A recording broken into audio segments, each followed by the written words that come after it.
YouthWorks has asked Father Gregory Boyle to come do one of his wonderful talks. YouthWorks is a nonprofit organization, and this is our annual fundraiser. So we're really pleased to have him here. He's very much a model for youth reentry programs and alternative education and job skills training all over this country. So we're really blessed to have him here with us tonight. People should support YouthWorks because they stand with the population who have had to carry more than most people have, and they try to connect them to community and to themselves.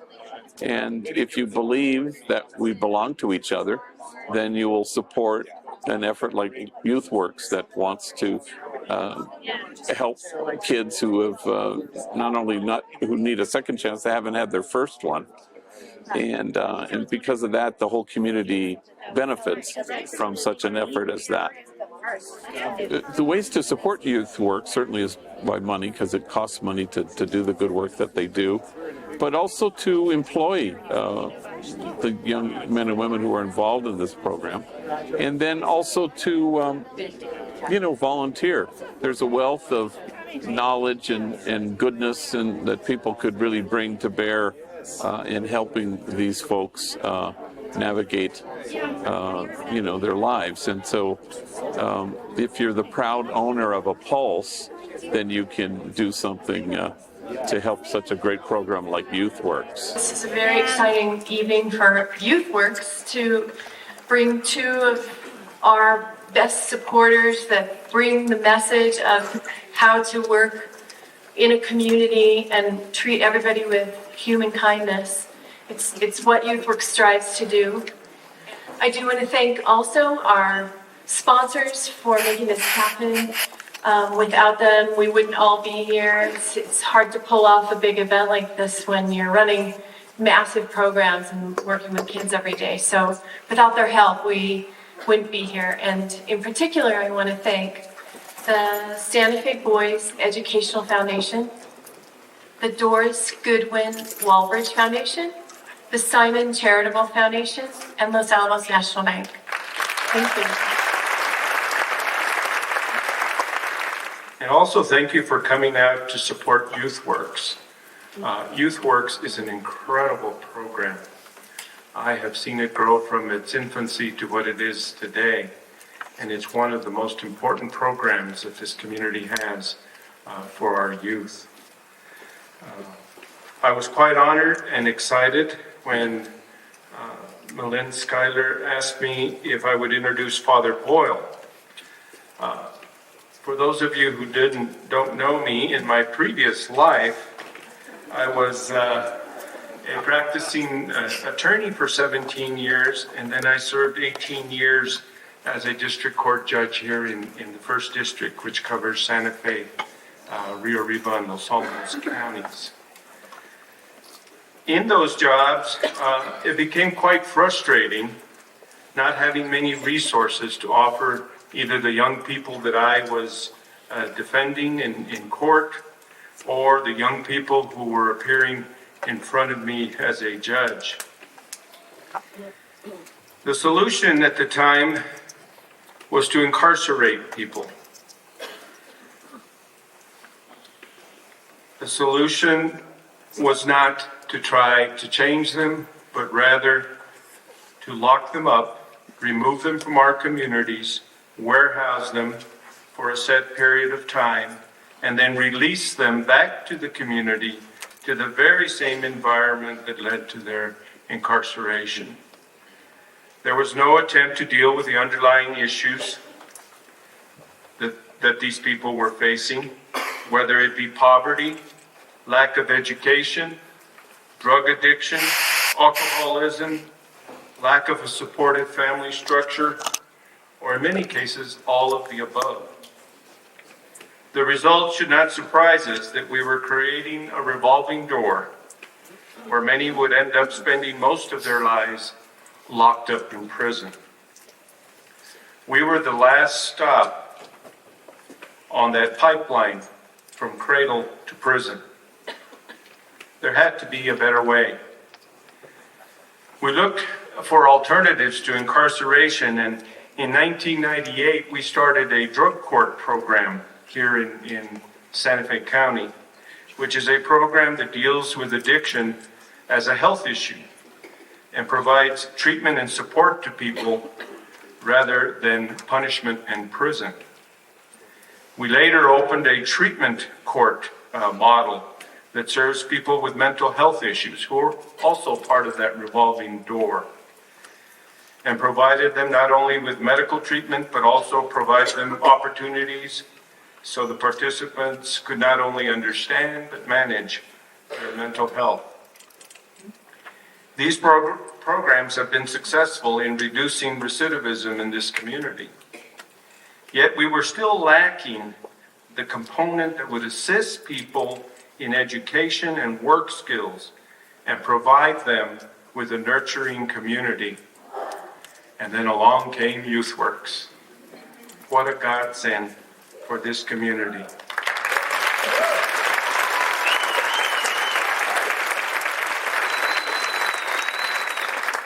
And what an incredible job they have done in growing this program into what it is today. YouthWorks, you will find, operates on the same philosophy as Homeboy Industries. Our speaker tonight is a native Angelino, ordained a Jesuit priest in 1984, and is the founder of Homeboy Industries. He truly practices what he preaches. He's located in the poorest community in Los Angeles and serves 15,000 people a year, making it the largest gang intervention rehab program in the world. Father G, as he is known on the streets, or G-Dog, describes the program as a place not for those who need help, only for those who want it. We don't just provide wraparound services, but we are a wraparound community. And community trumps gangs any day. He has also been named by President Obama as a champion for change. Please join me in giving a warm Santa Fe welcome to Father Gregory Boyle. Kind of runs the place when I'm not there. He was in prison, a gang member, and he's one of the many that run the place. Well, he's become something of a public speaker in his own right. And so he likes speaking, and he's good at it. And we had dinner just recently, and he was giving me tips on how to speak publicly. And he said, you know, you have to pepper your talk with self-defecating humor.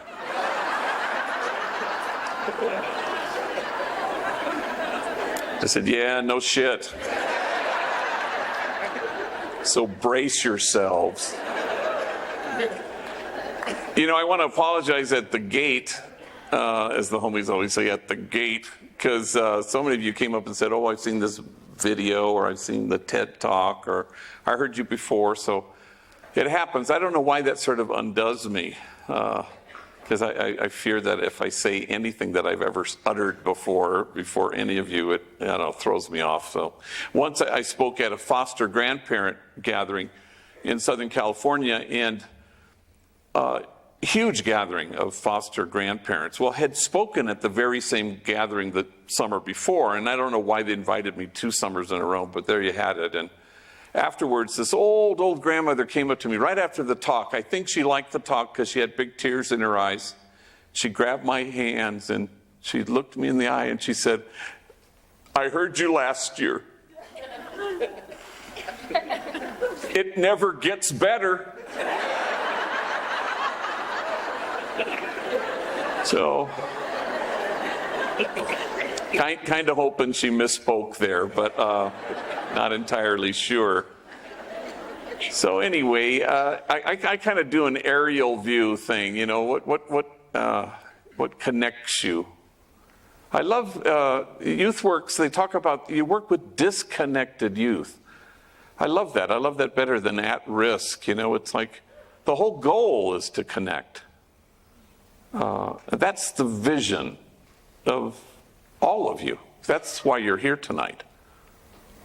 The prophet Habakkuk writes, the vision still has its time, presses on to fulfillment, and it will not disappoint.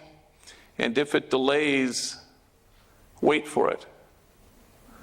But none of us want to wait for too long, con los brazos cruzados, staring at our watches and waiting for something to happen. You want to make something happen. YouthWorks makes something happen. It creates a community of kinship such that God, in fact, might recognize it. It's not just about the thing that it does. It's not just about training or case management or accompaniment, it's about creating this really large thing, which is a community of kinship. Mother Teresa, I think, diagnosed the world's ills correctly when she suggested that the problem in the world is that we've just forgotten that we belong to each other. So how do we stand against forgetting that? How do we imagine a circle of compassion and then imagine nobody standing outside that circle? How do we dismantle the barriers that exclude? How do we find our own deep and profoundly human calling to inch our way out to the margins? Because if you stand at the margins, look under your feet. They're getting erased because you chose to stand there. And you stand with the poor and the powerless and the voiceless. And you stand with those whose burdens are more than they can bear. And you stand with those whose dignity has been denied. And every once in a while you feel this amazing privilege to be able to stand with the easily despised and the readily left out. With the demonized, so that the demonizing will stop. And with the disposable, so that the day will come when we stop throwing people away. So I suspect that if kinship happened to be our goal, we would no longer be promoting justice. We'd be celebrating it.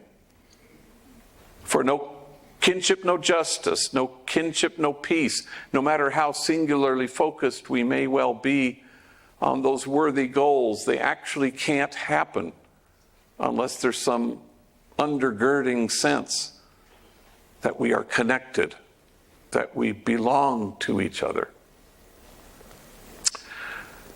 So the homies have taught me so much, and I just could not be more grateful to them. But in the last couple of years, they've taught me how to text. And I'm so grateful to them because I find it sure beats the heck out of actually talking to people. And I'm on the road a lot, so I'm mad texting, and dealing, of course, with autocorrect, which is the bane of my existence. A homie wrote me the other day, kind of with his hair on fire, and I can't pay my rent, and I just didn't have the money, and I typed, "Things are tight," and I sent it, and he read, and this is what autocorrect sent: "Thongs are tight."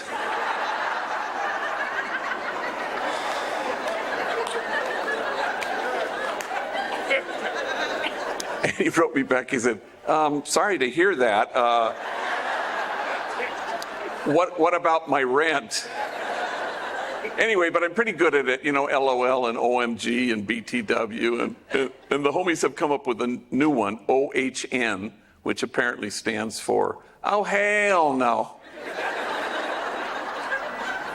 And I've been using that one quite a bit lately.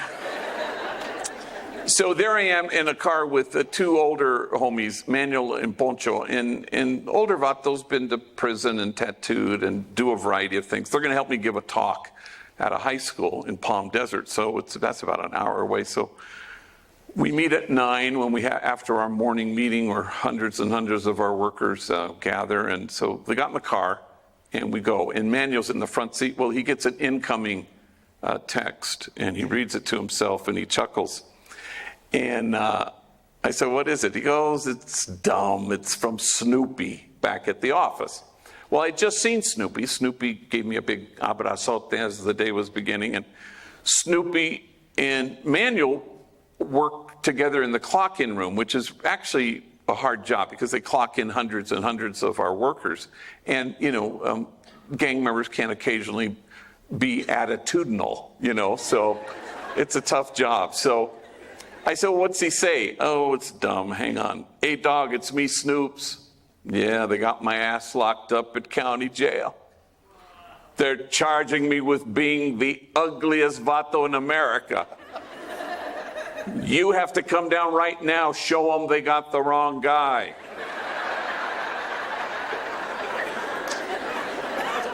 Well, I nearly swerved in oncoming traffic. I remember the three of us, we laughed so damn hard. And then I realized that Manuel and Snoopy are enemies. They're from rival gangs.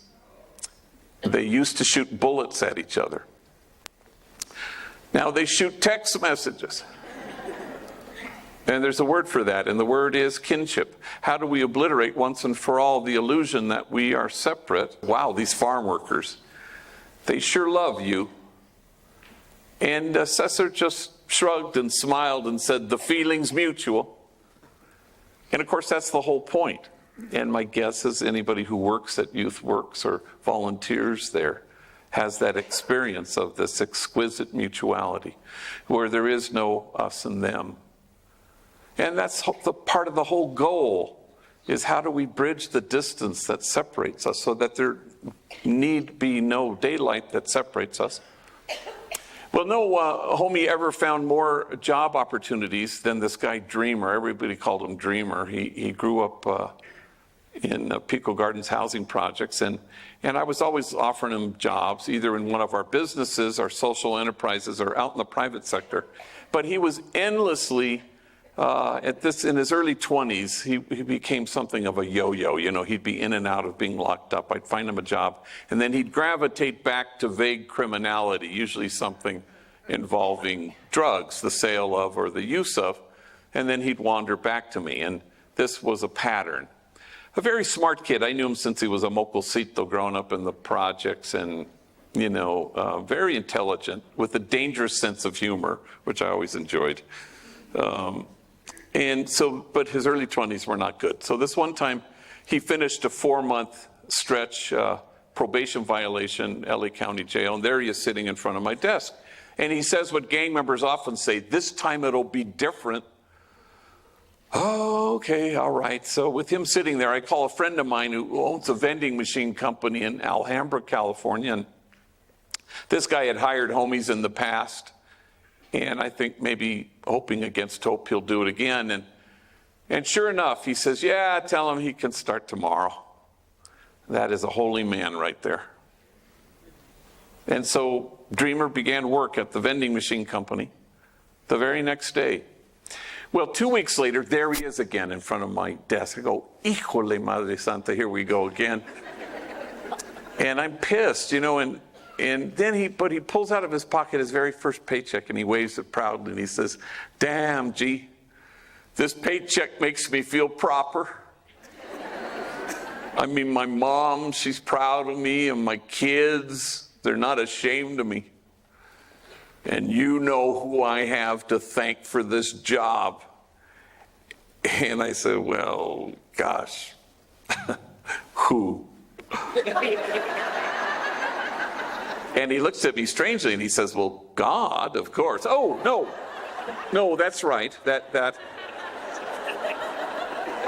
would be God. You thought I was going to say you. I said, no, gosh, God's number one. Yeah.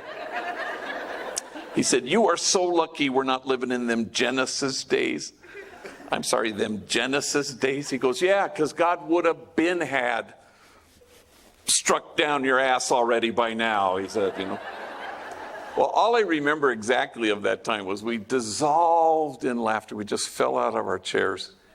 And I defy you to identify exactly who's the service provider and who's the service recipient. It's mutual.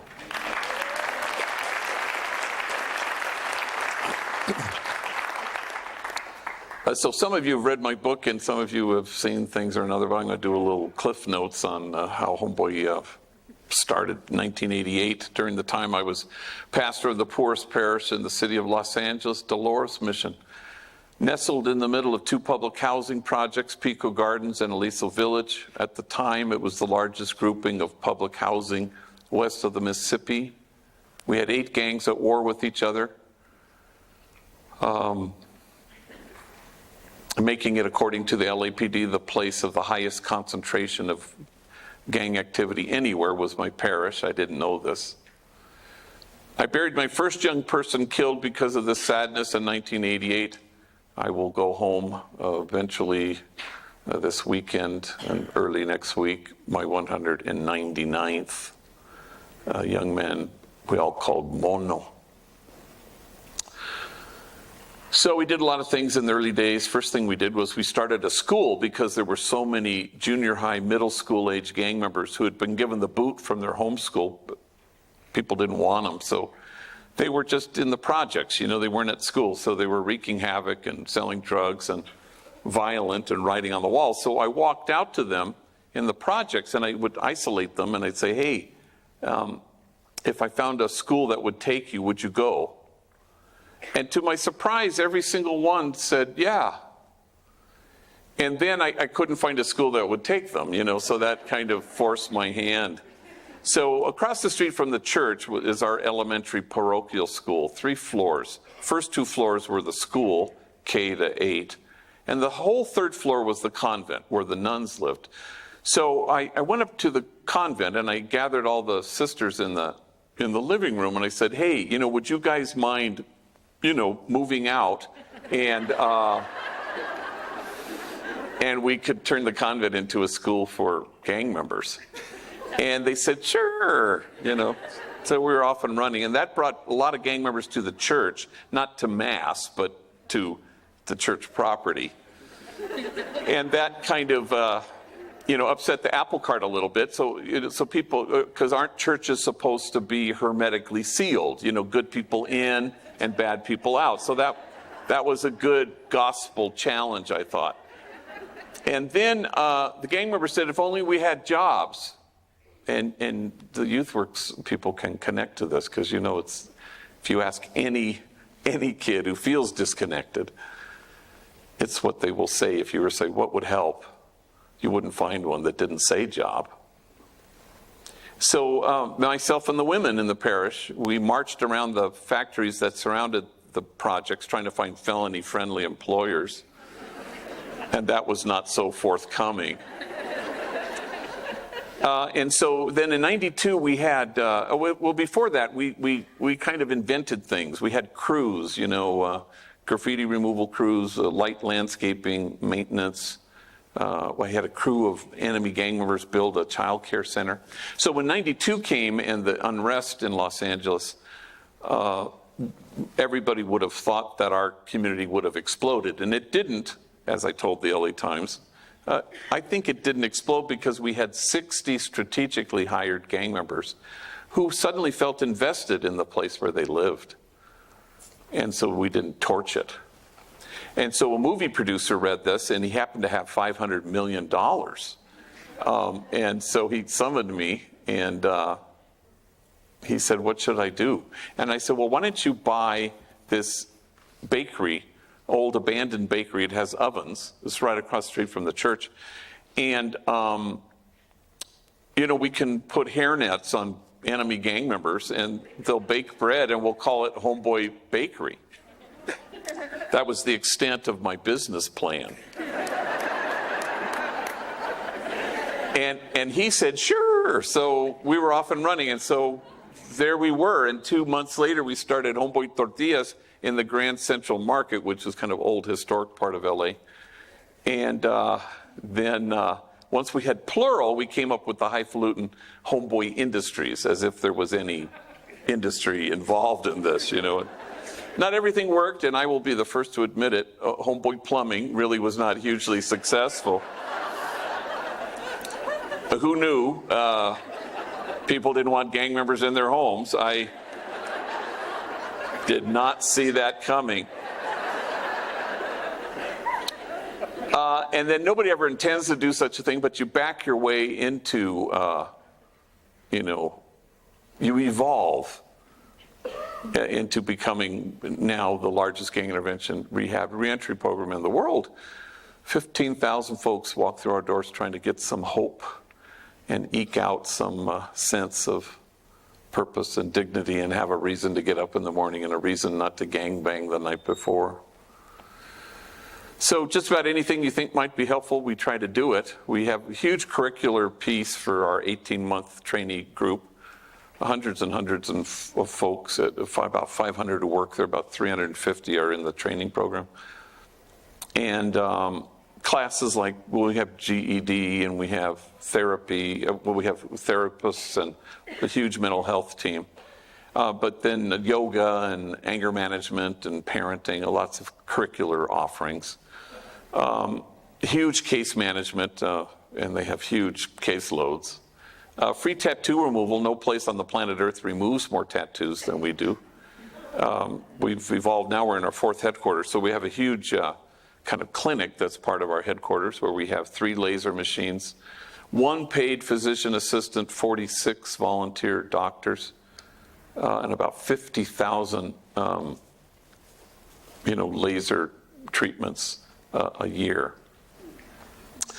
And it was all started because you try to listen to people. You try to say what would help, and you don't say, how can I fix you, and here's what you need. You try to be humble and just receive what people are telling you about what would be helpful. So tattoo removal was born simply because of a guy named Frank who wandered into my office 2 days out of being released from Corcoran State Prison. I'd never met him before. And he's sitting in front of my desk and tattooed on his forehead, filling the whole space like a damn billboard, and pardon my French, but it said, "Fuck the world." And Frank looked at me and he said,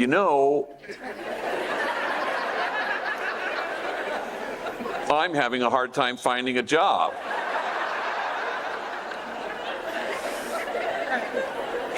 And I say, well, Frank, maybe we could put our heads together on this one, and I'm thinking, where do I send him, to McDonald's, do you want fries with that? No, mothers clutching their kids running out of the store. So naturally I hired him, and he bagged bread for 2 years at Homeboy Bakery. And I found a doc at White Memorial Hospital who had a laser machine, and he gave me 1 hour a month to chip away on Frank's forehead and a few others. Before too long, I had a waiting list of 3,000 gang members who wanted this treatment. So we couldn't stay with that arrangement. So we, in parentheses, Frank is now a security guard at a movie studio, and there is no trace left of the angriest, dumbest thing he'd ever done. Proving once and for all, as Sister Helen Prejean says often, that all of us are a whole lot more than the worst things we've ever done.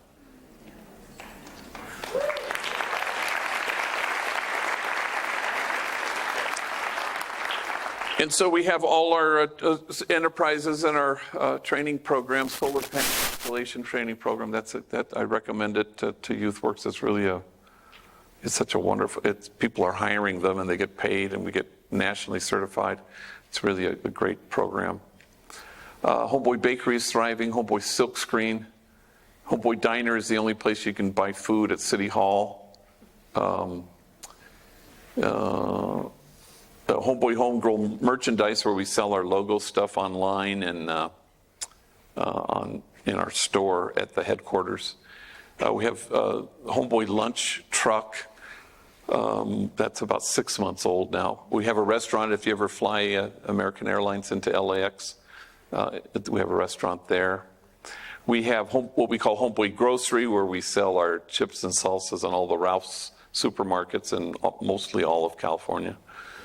What am I missing? I always miss. There's farmers markets. We're in about 43 of those where we sell our stuff. And Homegirl Cafe, where women with records, young ladies from rival gangs, waitresses with attitude will gladly take your order. And these are tough cookies. You know, it's a who's who. If you ever go there, it's just breakfast and lunch, and it's gourmet Mexican food. Today I had a platazo de comida right here at Pascual's. Oh my God, I won't be eating until next Wednesday.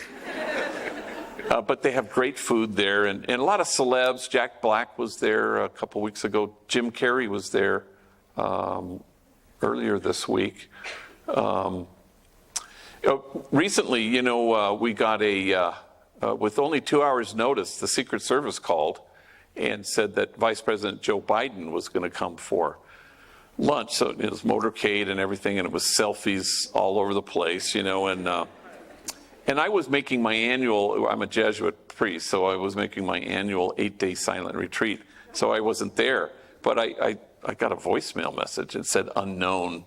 And, hey, Father Boyle, this is Joe Biden here. Oh, where's Homeboy Industries been all my life? You know, and he went on and very effusive and said the only reason he remains a Catholic is because of the Jesuits and nuns.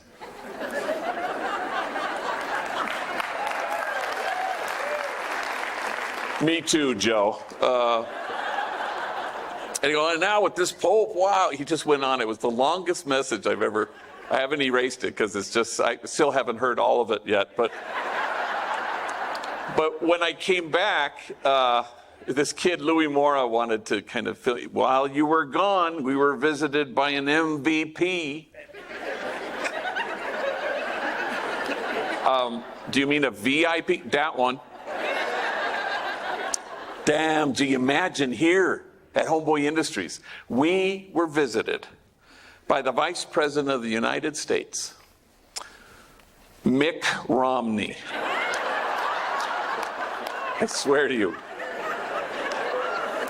Honest to God, he thought, A, that all white people look alike, and B, isn't it sensible that if Barack Obama won the first slot, should the next one who got the most votes be the vice president, you know?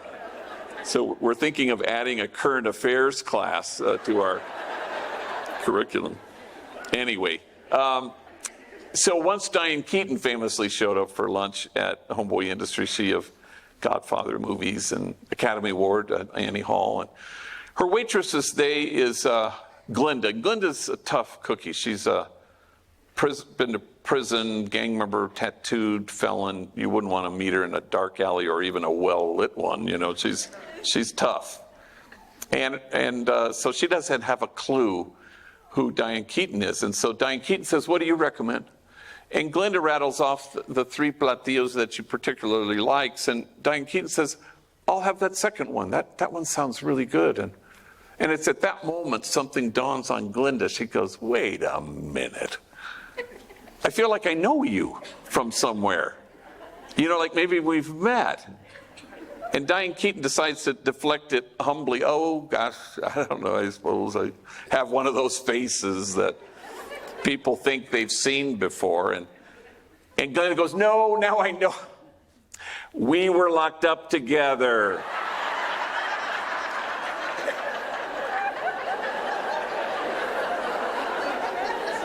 Yeah, that just took my breath away when I heard it, and I don't believe we've had any further Diane Keaton sightings now that I think of it. But suddenly, kinship so quickly, Oscar-winning actress, attitudinal waitress, exactly what God had in mind. So all of us are called to be, it seems to me, what Alice Miller, the late great child psychologist, called enlightened witnesses. People who, through your kindness and tenderness and focused, attentive love, return people to themselves. I don't think you ever hold the bar up and ask people to measure up. You just hold the mirror up and you tell people the truth, knowing that your truth is my truth and my truth is a gang member's truth. And that gang member's truth is the same truth as a kid working at YouthWorks. And it also is the same truth, and here's the truth. You are exactly what God had in mind when God made you. And then you watch as folks on the margins become that truth, as they inhabit that truth. And no bullet can pierce it. No 4 prison walls can keep it out. And death can't touch it because it's huge. But part of the task always at YouthWorks and at Homeboy Industries is to reach in and dismantle the messages of shame and disgrace that keep people from seeing their truth.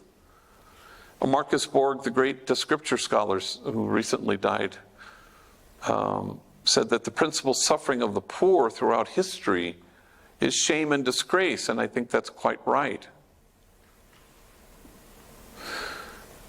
If you take a leisurely stroll, for example, through the Acts of the Apostles, you won't just see a quaint snapshot of life in the earliest Christian community. What you'll find instead is the measure of health in any community at all, even here in Santa Fe.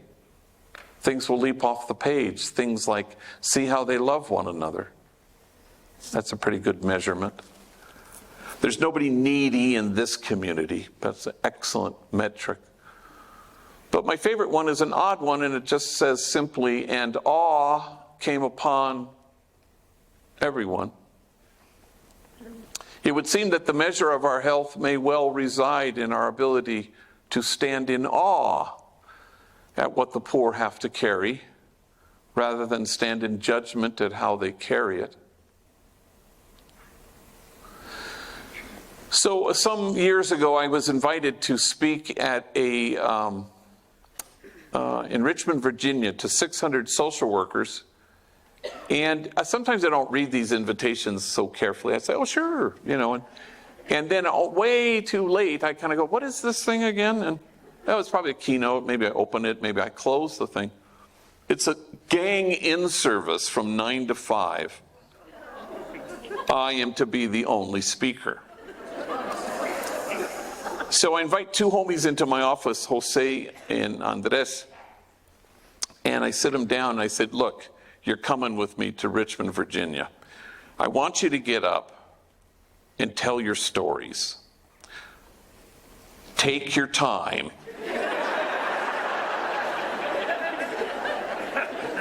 Because we got a long-ass day to fill.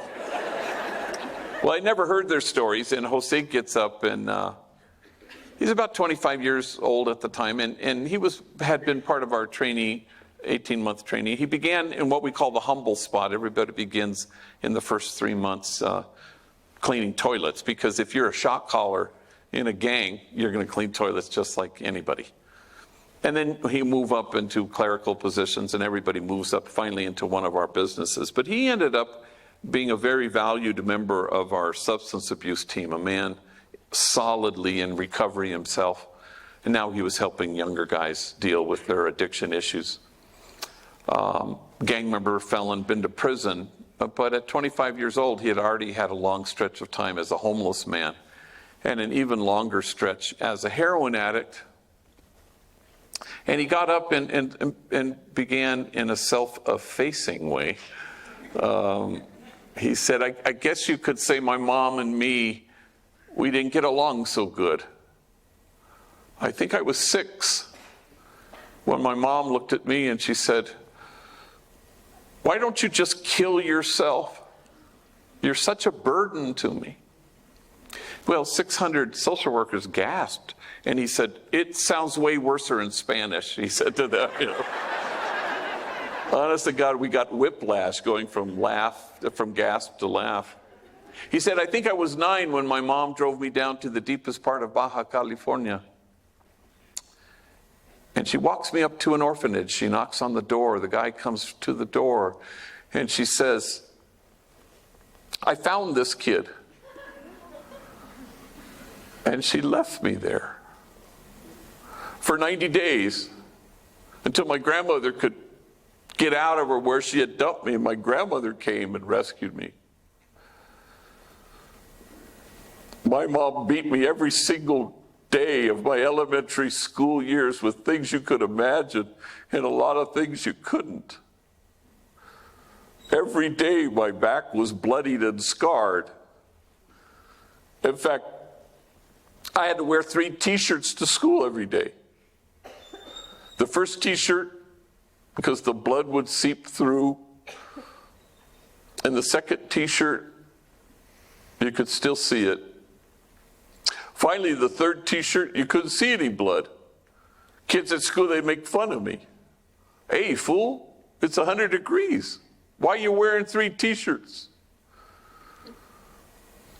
And then he stopped speaking, so overwhelmed with emotion. And he seemed to be staring at a piece of his story that only he could see. And when he could speak again, he said through his tears, I wore 3 t-shirts well into my adult years because I was ashamed of my wounds. I didn't want anybody to see them. And now I welcome my wounds. I run my fingers over my scars. My wounds are my friends.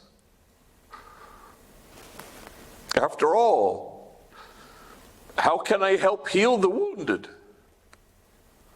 if I don't welcome my own wounds? And awe came upon everyone. The measure of our compassion lies not in our service of those on the margins, but only in our willingness to see ourselves in kinship with them. For there's an idea that's taken root in the world. It's at the root of all that's wrong with it. And the idea would be this, that there just might be lives out there that matter less than other lives. How do we stand against that idea? How do we find ourselves at the margins? How do we stand there even as people are accusing us of wasting our time? The prophet Jeremiah writes, in this place of which you say it is a waste, there will be heard again the voice of mirth and the voice of gladness, the voices of those who sing. What YouthWorks does is make those voices heard. I had a homie come into my office the other day, Jermaine, African-American gang member. He said he retrieved this memory. He was 10 years old, and his mom, it was at night, and his mom opened the door to his bedroom, and she was standing there. And she was holding out her arms like this, and she had so profoundly, deeply cut her wrists, and blood was coursing onto the floor. And she looked at him and she said, see what you made me do? And the next day he was taken from her care and was in foster care till he was 17, but somewhere in there, 13, 14, he joined a gang. And this was his insight. He said, I see now that I had preferred rage to my shame. At Homeboy, it's not about the paycheck. It's not about the check. It's about the change. It's about coming to terms. It's about engaging in attachment repair. It's about learning resilience. It's about re-identifying who you are in the world. Gang members seek sanctuary at Homeboy Industries, and then they leave after 18 months, and they've discovered that they are the sanctuary that they sought. And now the world will throw at them what it will, but this time they won't be toppled.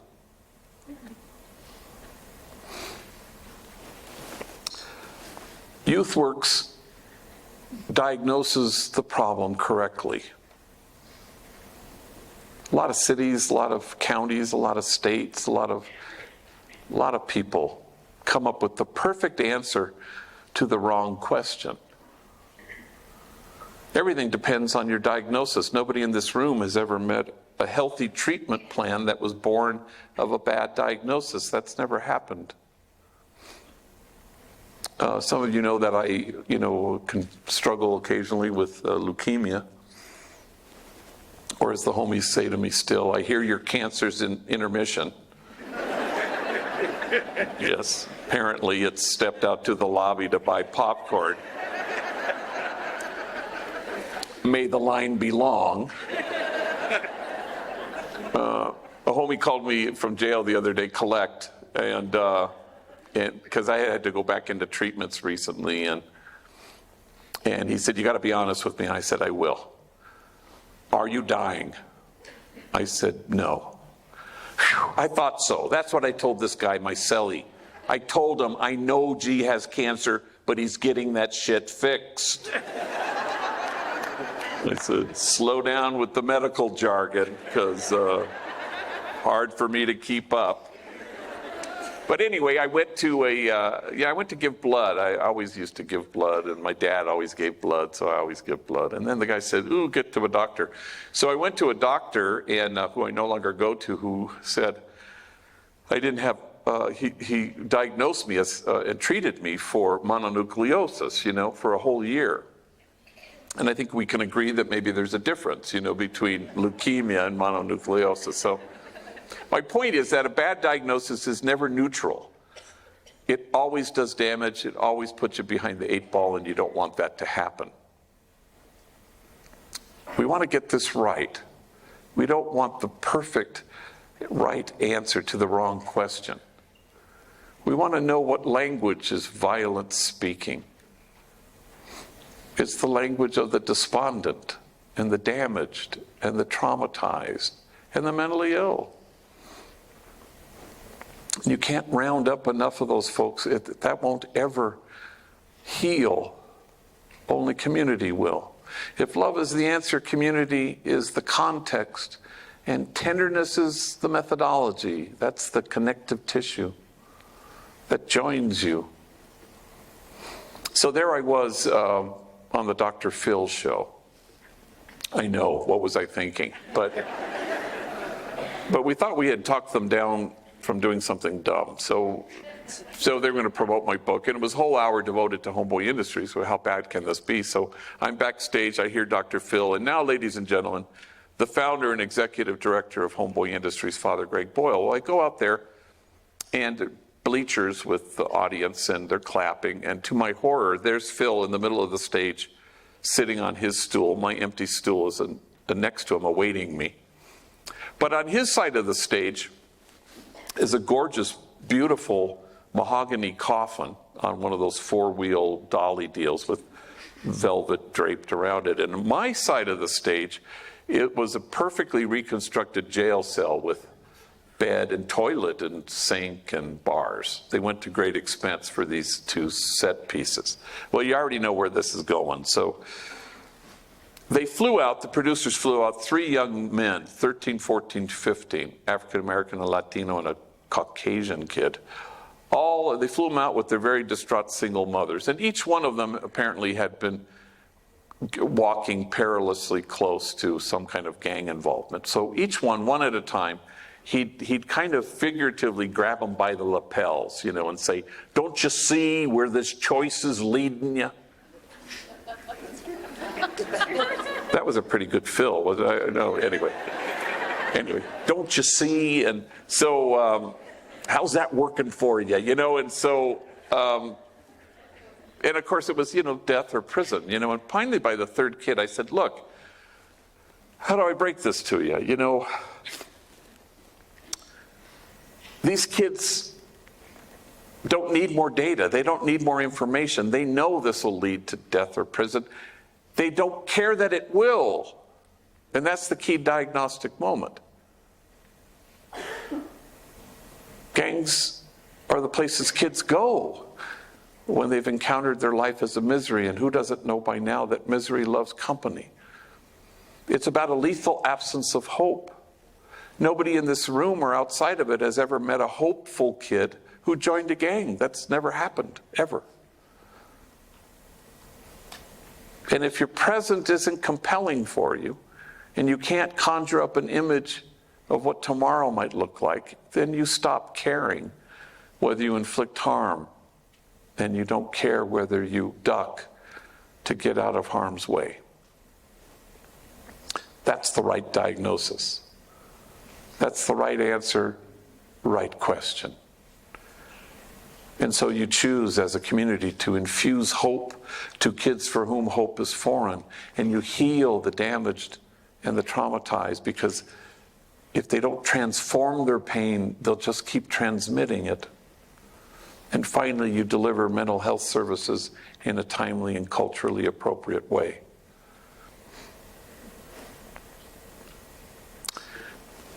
Parentheses, as a priest, I'm in 20 different detention facilities where I say Mass on a rotating basis, juvenile halls, all jails, probation camps. So we have a bunch of probation camps. So I'm in a huge gym, about 300 gang members there. And I just finished Mass, and I'm all vested and doing the dishes and is that the right term? But anyway, so then the homies are gathering around, and they all want my card, and I hand out thousands of my cards, you know. And I have been doing this for almost 30 years. I hand out my card. Anyway, a kid came up the other day at camp, and he said, "Hey, how do I get your credit card?" Jack my wallet, I guess. Oh, here you go. Once a week, I'll have a guy all covered in tattoos come in, and, "Do you remember me?"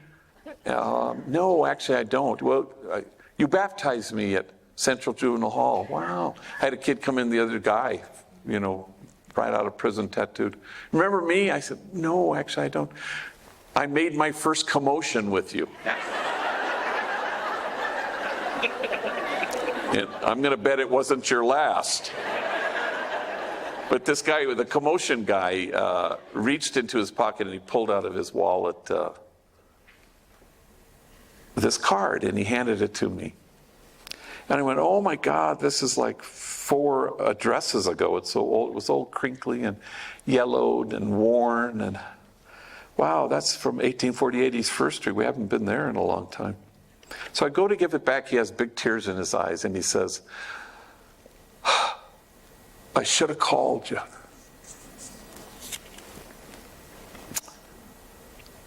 Anyway, I derailed myself. But there he was at camp, handing out cards, and homies are talking. And a homie over here says, "Hey, I saw you on Oprah." "Well, no, actually it was Dr. Phil." "Oh, yeah, I confuse those two all the time." And a kid over here said, "You were on Dr. Phil? Fighting with your wife?" Well, these guys died laughing, you know, and I said, "Yeah, but you know, he really gave us good advice. We're doing much better, thank you. I'll tell her you were asking for." Let me end with one last story and let you go home. People always ask about enemies working together, and it's everybody has multiple rivals and enemies there. You know, and a homie will come in and say, "I'm ready, ready, ready." And I'll say, "Okay, I have an opening in the bakery, but you're going to have to work with X, Y, and Z." And I rattle off the names of rivals, enemies. They always do the same thing. They always think for a long time, and they go, "Okay, I'll work with them. I'm not going to talk to them." And I remember how in the early days that so bothered me, you know, until you discover really quickly that it is impossible for human beings to demonize somebody they know. Humans can't sustain that. You can't pull it off. So I had a homie who I thought was ready, 19 years old, little chaparrito. Everybody called him youngster. And I thought he was ready. So I bring him to our homeboy silkscreen factory. Now it's been around for 21 years. And thousands and thousands of enemy rival gang members have worked their way through that place. And we have 2,500 customers all across the country. High quality work, reasonably priced. We UPS to Santa Fe. So I'm introducing this guy, youngster, to his 30 coworkers on the floor of this huge warehouse, which is kind of off campus from our headquarters. And I'm watching this guy, and he's shaking hands, and firm handshake, looking folks in the eye. Enemies, lots and lots of rivals. And I go, wow, this is great. until he gets to the last guy, a guy who seems to be wanting to avoid this encounter altogether, a guy we all call Puppet. So when Puppet and Youngster are in the same vicinity, they mumble something and they stare at their shoes and they don't shake hands. Well, I know they're enemies because I know what gangs they're from, but he just finished shaking hands with a whole bunch of enemies. I discovered later that this was a hatred that was really quite deep and very personal and beyond which neither of them thought they could get past. So I sensed that much at the moment. I said, look, you know, if you guys can't hang working together, let me know. I got a bunch of people who want this job. Calladitos, they don't say a word. Well, 6 weeks later, a Puppet leaves his house to walk to a corner store some distance from his home, and he buys something. But on his way back, he decides to take a shortcut. So he dodges into an alley, and because he's taken this detour suddenly, unexpectedly, he's surrounded by 10 members of a rival gang, 10 against 1, and they beat him badly. And then while he's lying on the ground, these guys just will not stop kicking his head until he's lifeless.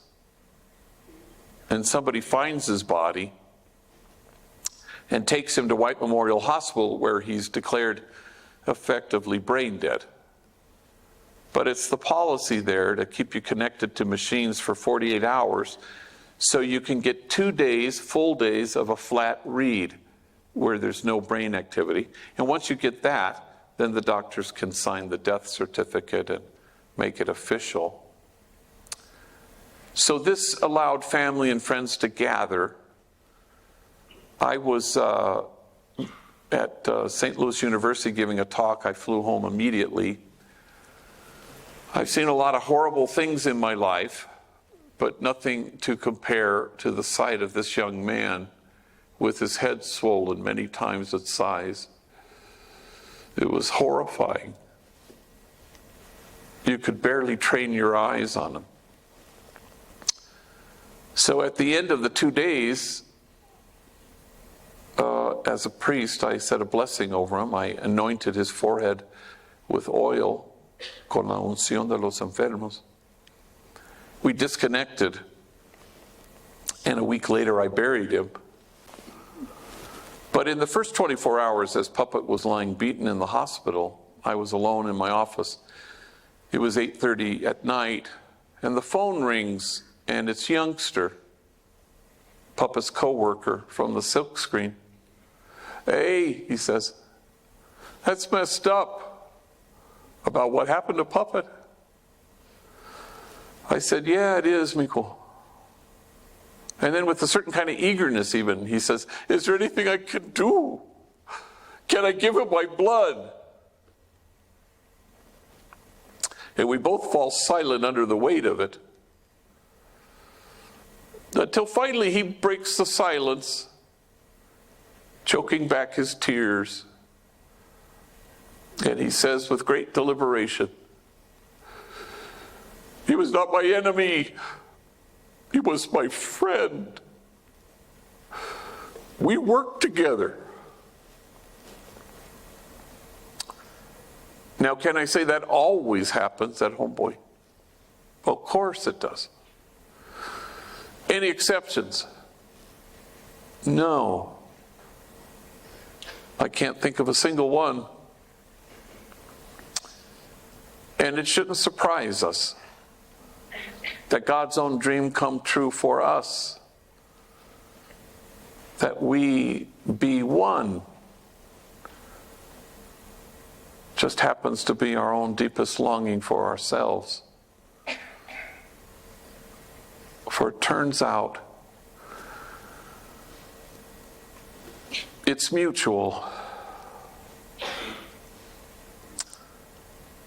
So you stand at the margins with the good folks at YouthWorks, and then look under your feet. The margins are getting erased. And you'll cease to care anymore if people will blame you for wasting your time, for in this place of which you say it is a waste, there will be heard again the voice of mirth and the voice of gladness, the voices of those who sing. And so we leave here and make those voices heard. For the vision still has its time, presses on to fulfillment, and it will not disappoint. And if it delays, we wait for it. Thank you all very much.